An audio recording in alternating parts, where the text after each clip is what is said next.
방금 전 보신 것처럼 집합건물법은요, 한 명의 구분 소유자의 한 개의 전유 부분을 여러 점유자들이 점유하는 경우 이들 점유자들 간의 의결권 행사하는 기준을 정하고는 있습니다. 자, 보시는 것처럼 여기 동일한 전유 부분 있잖아요. 동일한. 이게 바로 한 개의 전유 부분이죠.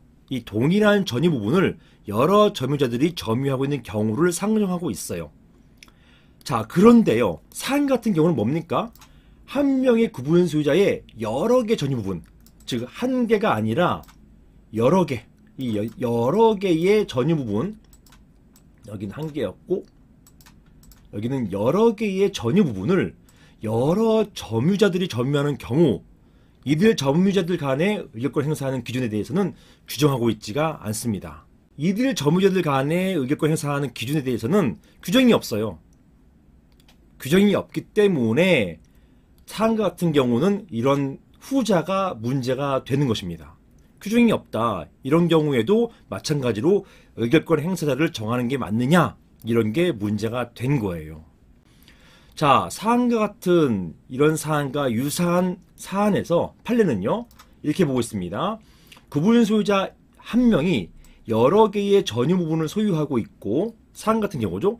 그 구분 소유자의 승낙을 받아서 각 전유 부분을 점유하는 자가 여럿인 경우에도 집합건물법 제37조 3항을 어떻게 한다?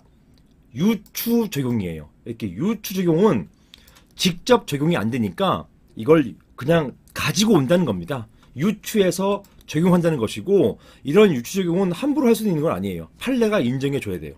그러니까 이런 예외적인 경우에 유추 적용하는 겁니다. 이렇게 유추 적용해서 보시는 것처럼 이 37조 3항과 마찬가지로 동일하게 어떻게 된다? 점유자들 중에서 의결권 행사할 한 명을 정하여야 한다라고 판시하고 있습니다. 자, 중요한 점은 뭐냐? 이렇게 한 명의 구분 소유자가 여러 개 점포를 가지고 있는 경우에, 그리고 이 여러 개 점포에 여러 명의 점유자가 있는 경우에, 그런 경우는 집합건물법에서 의결권 행사자를 정하라, 이런 규정이 없어요. 없음에도 불구하고 한 명의 구분 소유자가 한 개 점포를 소유하고 있고, 이 한 개 점포에 여러 점유자가 있는 경우를 규정하고 있는 집합건물법 37조 3항을 유추 적용해서, 즉 끌어와서 마찬가지로 이런 경우에도, 즉 후자인 경우였죠. 한 사람이 여러 개의 점포를 가지고 있고 여러 개 점포에 각각의 점유자가 있는 경우, 여러 점유자가 있는 경우에도 마찬가지로 그들 간에 의결권을 행사할 수 있는, 의결권을 행사할 한 명을 반드시 정하여야 한다. 이걸 정할 수 있다가 아니에요. 정하여야 한다라고 판시하고 있습니다. 따라서 정하지 않으면 이거 무효되는 거예요.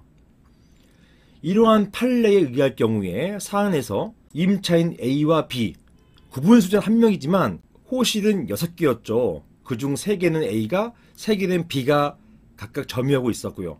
자, 이런 경우에 각각 동일한 값을 관리인으로 선임하기 위해서 의결권을 행사했다 하더라도 이것은 어찌되었든 A와 B 중에서 의결권을 행사할 한 명을 정한 게 아니잖아요.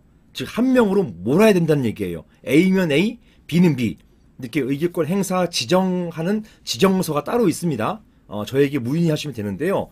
지정서를 사용해가지고 A면 A, B면 B 이렇게 따로 몰아야 됩니다.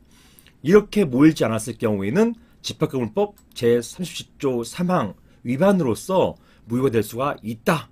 이렇게 보겠습니다. 물론 유추 적용했지만 판례는 그럼에도 불구하고 37조 3항 위반 이렇게 보고 있어요. 자, 이런 점이 중요하다고 볼 것입니다.